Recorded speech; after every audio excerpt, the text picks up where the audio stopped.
transform us, because we can't transform ourselves. We can't change ourselves, right, into holiness, into being good, into being unselfish, into being loving, into not worry all the time, right, into having internal peace that really reflects onto others. We can't. Only God can do that stuff in us. What we can do is we can create space. And that's what we're trying to do.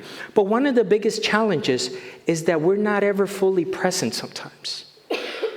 You know what I'm saying? Like you're there, but you're not there. Like some of you didn't even catch that question because you're not fully here.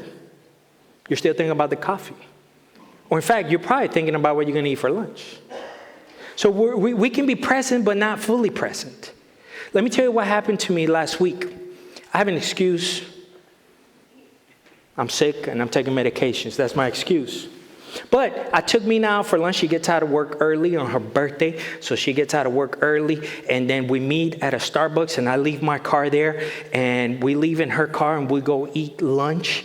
And then she's not going back to work, right? So we go eat lunch. We enjoy ourselves. And, you know, trying to make the best day for my wife. Come home, and then, you know, we took a nap. Naps are great, especially now that I have low energy.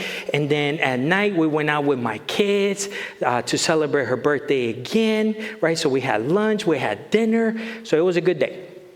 Mina was happy. She sent me a text to let me know. Next morning, I wake up, I look out the window, I'm like, where's my car? Like, nobody's going to steal an 18-year-old car. It's like, where's my car? And then I'm like, we went to Starbucks. I was like, oh my goodness, man, if you leave it overnight, it's going to get towed. So I immediately look up the Starbucks, you know, in Lake Bluff, whatever. I call up Starbucks. I'm like, hey, listen, I left my car there yesterday. It was there overnight. I will pick it up today. I just don't want it to get towed. And the lady's like, oh, I'm the one in charge. I haven't called nobody to tow any cars, and I'm not going to do that. Don't worry about it. It'll be here. Fine. I'm like, oh, man, that's so good, right? And then I'm like, okay, I'll stop worrying about it. I'm like, I'll figure it out, you know. And then I go into the garage to throw away some recycle, and I see Mina's car there. I'm like, what the heck? Mina had taken my car because it was snowing. And mine's an SUV, and hers is a regular car. So she didn't want to drive in the snow, so she took my car. I'm like, where is my head? How did I not remember that I picked up the car from Starbucks? And I even called Starbucks. What in the world is wrong with me? Well, I have cancer and I'm taking a lot of medication. That's my excuse. But you know what I mean? We're like present, but we're not present. We're there, but we're not there, right? Teenagers are perfect at this, right? My son has this down to a science. Right? I'm like talking to Nathan. Did you hear me? No, he takes his thing out of his ear. What? Are you kidding me? Are you kidding me? It's like we're present, but we're not fully present. And here's the problem. Here's the problem. This is what I've learned. And I learned this a long time ago. It takes a lot for us to be present to ourselves so that we can know what is going on here. So we could possibly allow God's love to come in here. See, because sometimes we're working so hard to try to please God, to somehow earn his love, to be good. And he's not looking for any of that, by the way. He's desperately saying, be still long enough so that I can fill you with my love. Once you're filled with my love, you actually have something to give. But we ourselves are trying so hard. And we're not fully present when we're with him. We could read the Bible, we can journal, we could pray, and not be present. You could be fully there in body-wise with your spouse or with your kids and not be there. In our culture, our mind doesn't stop. It's cluttered. We're so busy. But you know what? At night, it doesn't stop either. So how do we create space to be still long enough to allow our minds to slow down?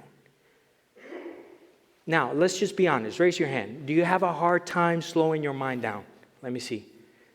All right, very good. You guys are paying attention. Some of you guys still didn't get the question because you're not here. You know, earlier in life, I learned that one of the best ways that we love people is by listening to them. And not just listening to their words, but listening to their heart. And the problem is that we can't listen to their words, much less their heart, unless we're actually fully present to them. And again, if we don't know how to be present to ourselves, it's really difficult for us to be present to God or to others. And yet, right, during the day, our minds are full of clutter. At night, right, our mind continues to race. In the Old Testament, in the book of Ecclesiastes, Solomon calls this anxious striving. Take a look at it. This is what it says in Ecclesiastes 2:22 and 23. It says, what do people get for all the toil and anxious what? Striving with which they labor under the sun, right? All this do, anxiety, mind always busy. It goes on, verse 23. All their days, their work is grief and pain.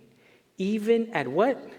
At night, their minds do not rest. No wonder we're such an anxious society. No wonder we worry so much and we're so anxious because we don't allow our minds to rest. So we're creating space. That's what we've been talking about in this series. Creating space by self-examination, by solitude, by simplifying things. But today we're talking about slowing our minds to be fully present. Think about Jesus. I mean, think about all the things that he had to do just in 3 years, right? Between the ages of 30 and 33. He had to do all kinds of things. He had to choose his disciples. He had to teach the values of the kingdom of God, right? He healed the sick. He raised the dead. He cleansed the temple. He showed love, right? But yet he also took time to be with his Father. He endured persecution from the Pharisees. He fulfilled the law, right? He was then sacrificed. Then 3 days later, he raised from the death. There was no bigger assignment that anyone's had than Jesus in those 3 years. And here's the thing that we learn from Jesus.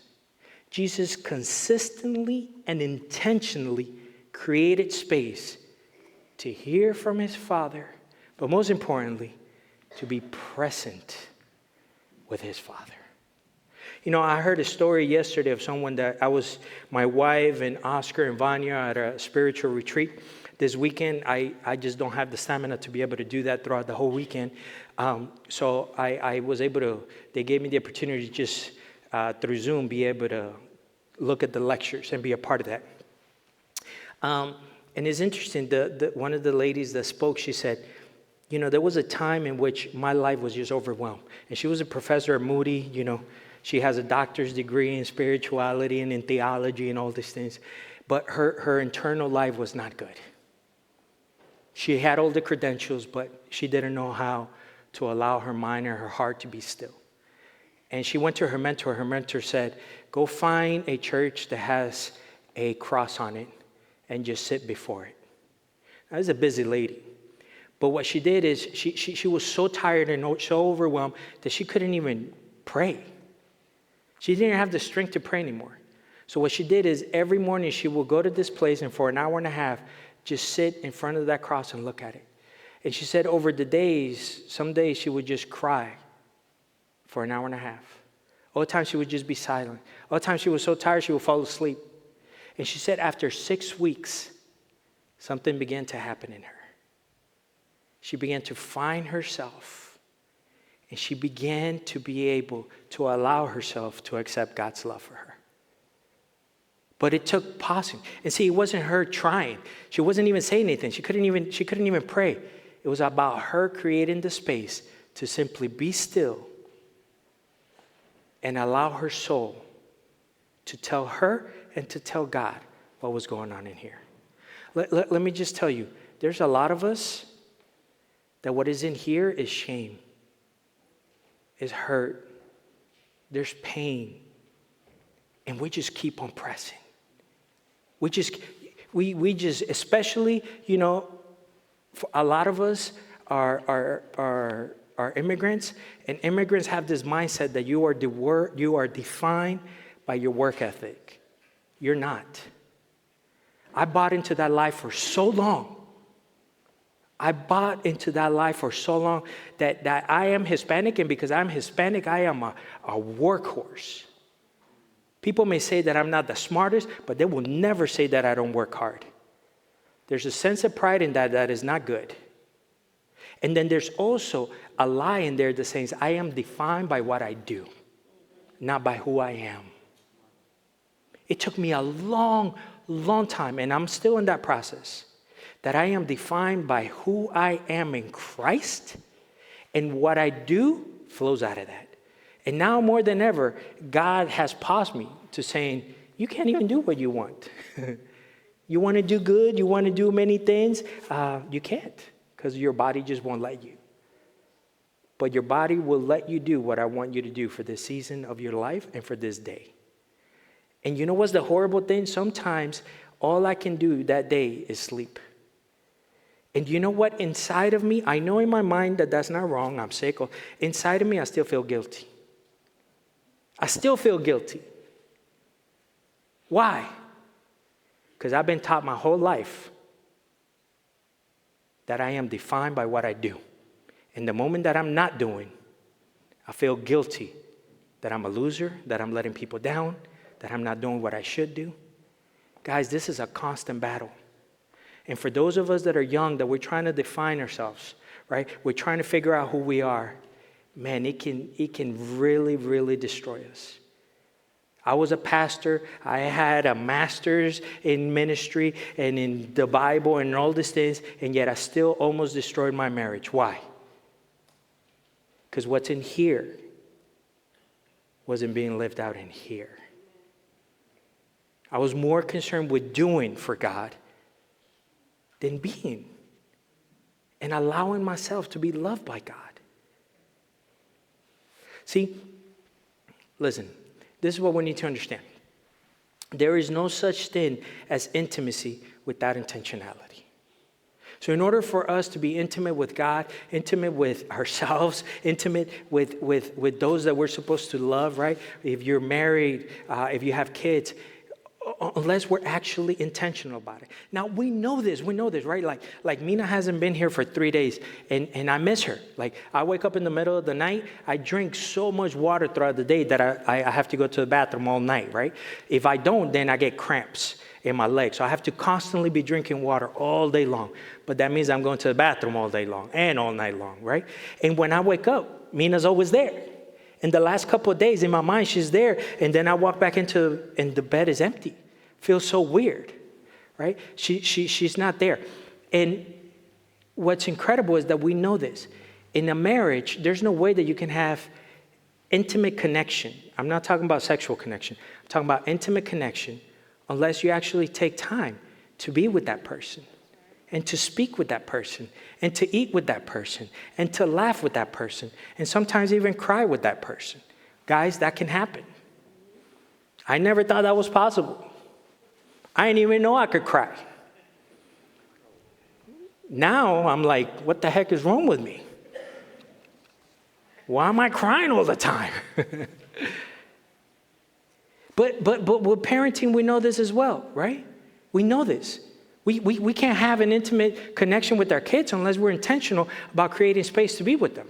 Now, for those of us that are guys like, I can connect with Nathan so easily. We can just go to a soccer game or watch soccer or watch, UFC on TV or go look at races.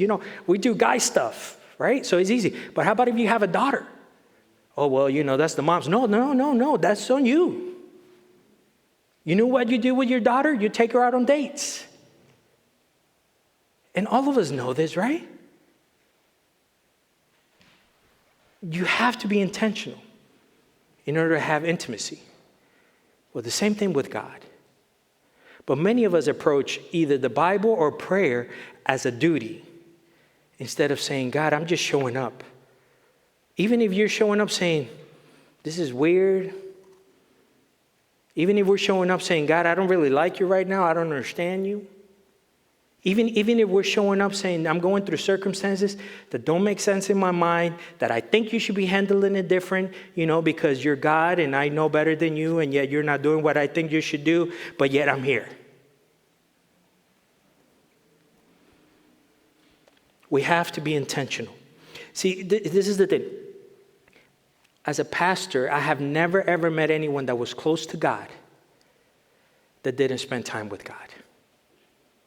Never. I've never met someone who is close to God and you can see in their walk and they have the fruit of the Spirit. They have love and they have joy and they have patience and they have kindness that leaks out of them. Never have I met someone like that wasn't intentional about spending time with God. See, here's the problem. We have replaced knowledge of God thinking that we're intimate with God. And they're two different things. They're two different things. I used to use this example, but it just shows how old I am. I don't know who's like a young person who's very famous and good looking and everybody. I don't know. My kids ask me, hey, do you know so-and-so? Nope. Then they show me a picture like I'm going to know. Nope, I still don't know. Right? But let's just say Messi. Everybody knows who Messi is. If you don't, well, you could Google him. I can know everything about Messi. What's his favorite color? Where does he live? Right? I can know all kinds of how tall he is, what his favorite food is, his routine for eating, his routine. I can know all these things about Messi. But if I was to see him on the street and be like, hey, I know all these things about Messi and go up to him, he don't know who I am. Just because I know about Messi, it doesn't mean that we have an intimate connection or even that he knows me. And for us, we somehow think that because we have Bible knowledge that is probably learned from TV and Instagram more than actual Bible reading, but let's just say you read the Bible. Just because we have knowledge of who God is doesn't mean that we know who God is. And there's a huge difference. There's a huge difference between intimacy with God and knowing about God, knowing his character. And the most important thing that we could possibly ever do in our lives is to come to a place where we actually allow ourselves to be loved by God. Now, check it out.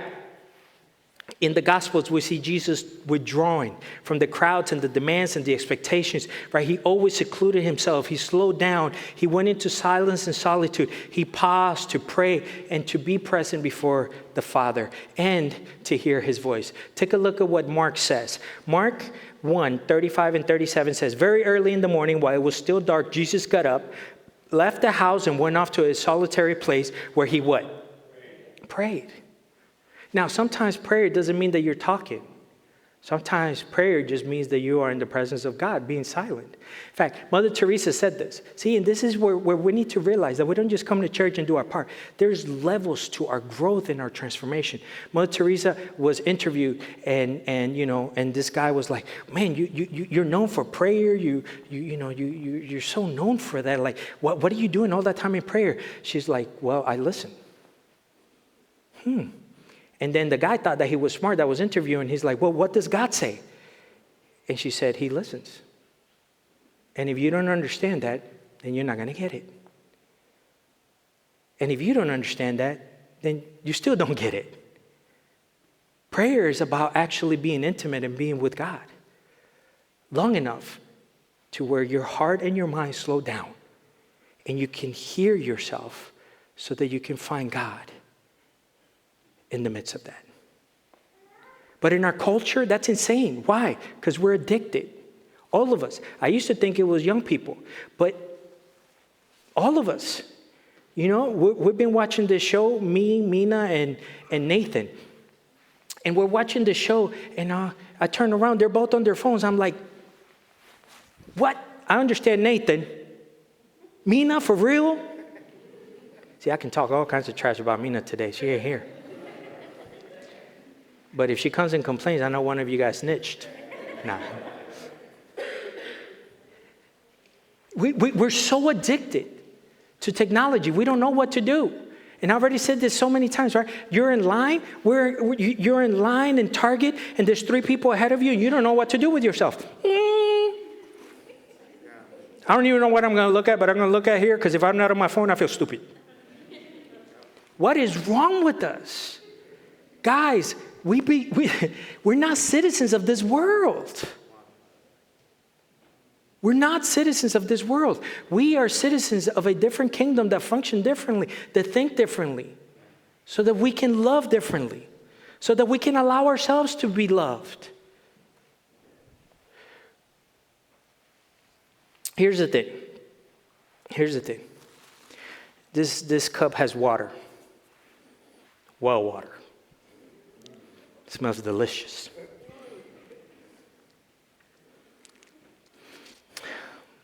Our days are so crazy, right? I mean, think about any generation behind us. This probably not like this. It wasn't like this for my parents or my grandparents, right? But here's a cup that represents how we're filled spiritually and emotionally and well, right? So this is what happens. We get up, right? And as soon as we get up, we're rushed. Okay. Hopefully you don't check your phone, but probably 90% of you check your phone. Okay. You brush your teeth. You get ready. Oh my goodness! Now I gotta get the kids ready. Okay. And then you gotta get to traffic. And then you gotta get through, because by the way, there's traffic in Waukegan now. Okay. So it's like being in the city. Sometimes I'm at to try to get on to Green Bay going the other way is like 5 minutes there. Right? Then you're like rushing. Okay, then you got the kids. Okay. But then you're at work. And then at work, you got to do your best because you're defined by what you do. So then you keep going. But then you got to move, and then you got to make phone calls, and then you got to do this. Okay. And then on top of that, you got to get home. And then once you get home, you got to figure out what you're going to eat. Okay. So then you keep on going, right? And then you just keep on. And your cup is not empty. You give. Now someone calls you. Now you're all over the place, right? You haven't thought about God, because culture, position, you do go out following your advice. So now you give what you have, whatever little you have now. Okay. So now you sound wise and you're important, and you even give them Bible verse. Okay. So now you give them more. Okay, more you get more of yourself. All right. So now you still got to eat dinner. You still got to do all these things, and then by the time you get there, and then you got to go off on your kids because they're on their phone and their room's a mess. Okay. And then you got to, and then you give and you give and you give and you give and you give, and then it's time to go to sleep, and you're just completely empty. You're empty. You got nothing to give. And then you go to sleep. And then you wake up. But the problem is that because you slept, it doesn't mean that your cup got refilled.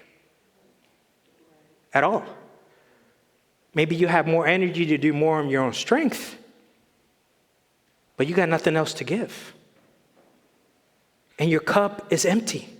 See, we give and we give and we give and we give. And we're not even talking about serving God and preparing Sunday school class, for the kids and working up in the technology and getting up early on Sundays. We're not talking about anything. And yet our cups are empty. See, Jesus came to give life and to give it in abundance. He came, he said, to give life to the fullest. So if we take an inventory and say, man, I'm not living life to the fullest. I don't feel abundant. It's probably because your cup is empty. And you're trying to do things on your own strength. And you're not slowing down enough to allow God to fill your cup back up. See, here's the thing. You can't give what you don't have. You cannot give what you don't have. And Jesus modeled consistently, intentionally, creating space to withdraw. I mean, just take a look at his life. Before starting his ministry, right?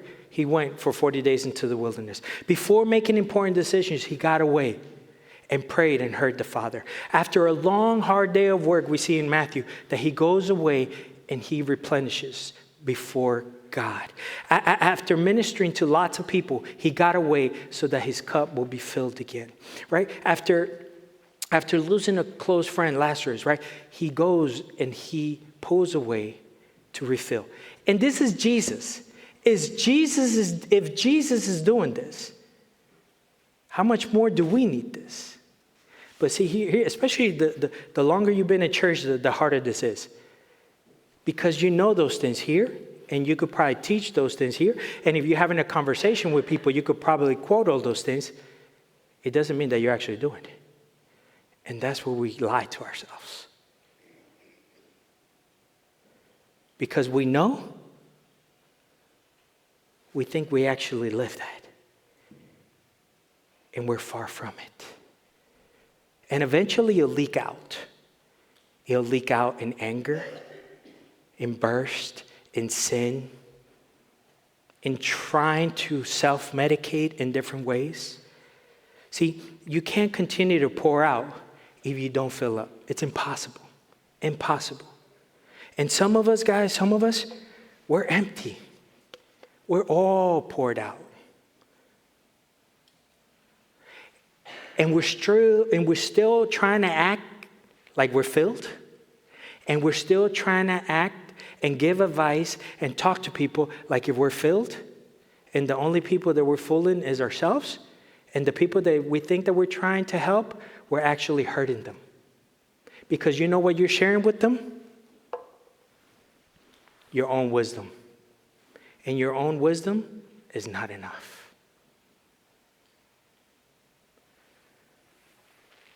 Psalms 46:10 says, "Be still and know that He is God." So many of us, we don't know where God is at work because we're not still long enough to know where He's at or to sense Him. And you know what happens when we're not still? Let me tell you. And this is going to hurt. And you can email me. It's okay, this one.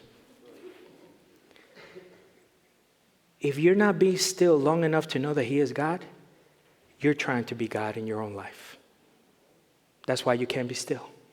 Because you're trying to figure it out. You're trying to control it. And that's why you're anxious. And that's why you're worried. And the more that you try to control it, the more worried you'll get. And the more worried you get, the more you try to control it. It doesn't matter what it is. Your kids, your wife, your finances, your husband, whatever it is, your sin. The more you try to control it, the more it actually controls you. Until we can be still long enough to know that He is God and He is sovereign and I can trust Him and I can surrender to Him. Now check it out. It doesn't say, be busy and know that I am God. Be responsible and know that I am God. Be successful and know that I am God. No, it says be still. Be still and know that I am God. And the Hebrew word there for be still is actually cease striving. In other words, stop anxious striving. If you're in fear, if you live in fear, if you live worried, if you're anxious, this is the root. And this isn't to make you feel guilty. Guilt doesn't work.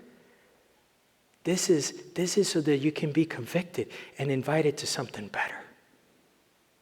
Fuller. Luke 3:22, we saw this week too with Pastor Cho, in which he talked about Jesus going into the wilderness. Let's see, it says in Luke 3:22, it says, and a voice came from heaven. It says, you are my son, whom I love. With you I am well pleased. And like Pastor Cho said, up to this point, Jesus has done nothing. His ministry hasn't started. He hasn't done a miracle. He hasn't done anything. He hasn't healed anybody. He hasn't taught. He hasn't done anything. And yet, the Father says, with you I am well pleased. Now, you would think that, oh man, I just heard this. I'm so excited. I'm here to do my mission. I got baptized, right? I have been affirmed by God. I'm ready to go. I'm ready to do. And what does He do? What does He do after this? Oh, I just licked my finger and do this. Lucy, is she here? Oh, my bad. I remembered. Okay. What did Jesus do? I mean, He got baptized. He's affirmed by the Father, saying, hey, this is my son, right? This is what I came here. He doesn't have much time. He knows he's going to die in a short amount of time, right? Time is ticking. What does He do? Check it out. Luke 4:1, it says, Jesus, full of the Holy Spirit, left the Jordan and was led by the Spirit where? To be still once again. What? That makes no sense. You've already been commissioned. You've already been told you're the Son of God. Go do what you came to do. And he goes to get filled up once again.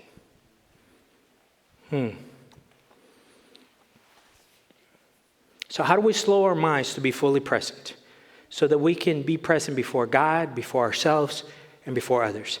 Take a look at what the Message says in Matthew 6:26. Message is a paraphrase in today's language describing Scripture. So this is a paraphrase that says, here's what I want you to do. This is Jesus speaking in the middle of the Sermon on the Mount. He says, find a quiet, secluded place so that you won't be tempted to role play before God.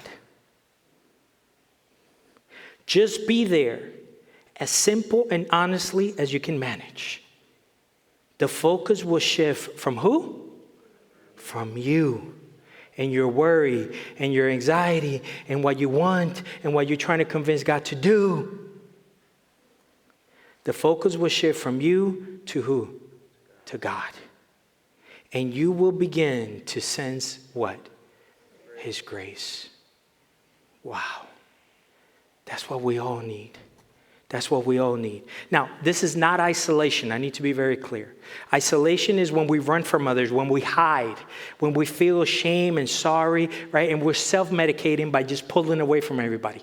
That's isolation. This is solitude. Solitude is consistently and intentionally pausing to be fully still before ourselves, before God, so that we can get filled up. The sole purpose is to hear and to be with the Father. Now,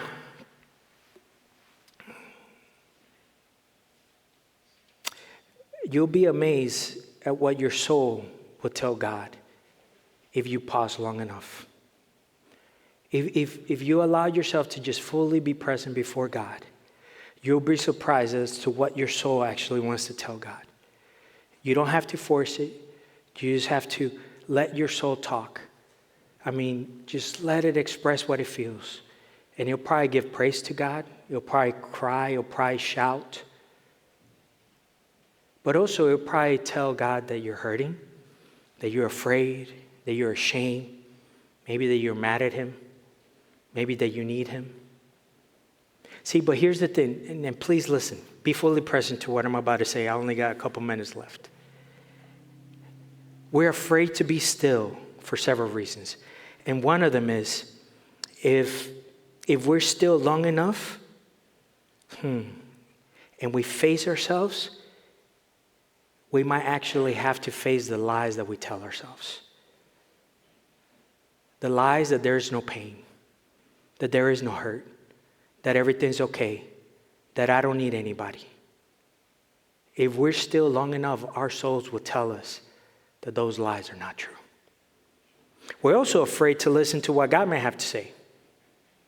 Be like, yeah, you know, that person you've been hanging out with, you probably shouldn't in this season of your life.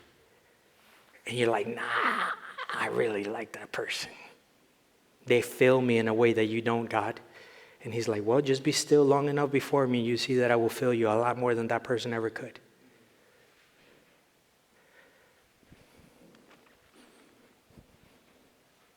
Here's the thing. I know many of you guys are already saying, I just don't have time for this. I don't have time to be still before God. I don't have time to pause. Let me tell you, you have time for what you choose to have time for. And you can do one or two things. You can either make excuses or you can know God, but you can't do both. You can make excuses or you can know God, but you cannot do both. And if you tell me that you don't have time, honestly, you feel like, man, there's no way. I just don't have time to pause before God. I got all these things. I got little kids. I got da. Just show me your phone. And I'll show you your screen time. And I don't think there's anyone here that will say that they cannot shave time off of that screen time to be still before God. No one. I bet you got time for YouTube, social media, Netflix, Apple TV. Consistently, intentionally, we disconnect from the crowd. We drown out distractions. We silence the never-ending noise. We put our phones down. We turn them off if we have to. See, there is no such thing as intimacy without intentionality. And you can't continue to pour out without being filled. That's why we're frustrated, we're angry, we hurt the very people that we're called to love the most, because we're trying to live from a place of emptiness while faking the funk that because we go to church, we're filled. We're probably filled with hypocrisy. We're probably filled with a lot of lies. But we're being invited to be filled with something different, with love and beauty and patience and kindness. That's what we're being invited to. And it's up to us. It's not for us to change. It's for us to create the space so that He can change us. Right? By having less junk that we don't need. By creating space of silence. By pausing. By self-reflecting. Those are the things that we're learning as we continue to go towards the cross on Good Friday. Let's pray. Heavenly gracious Father, we just come before you. We thank you so much that you don't shame us, that you don't make us feel small, that you don't condemn us. No. With your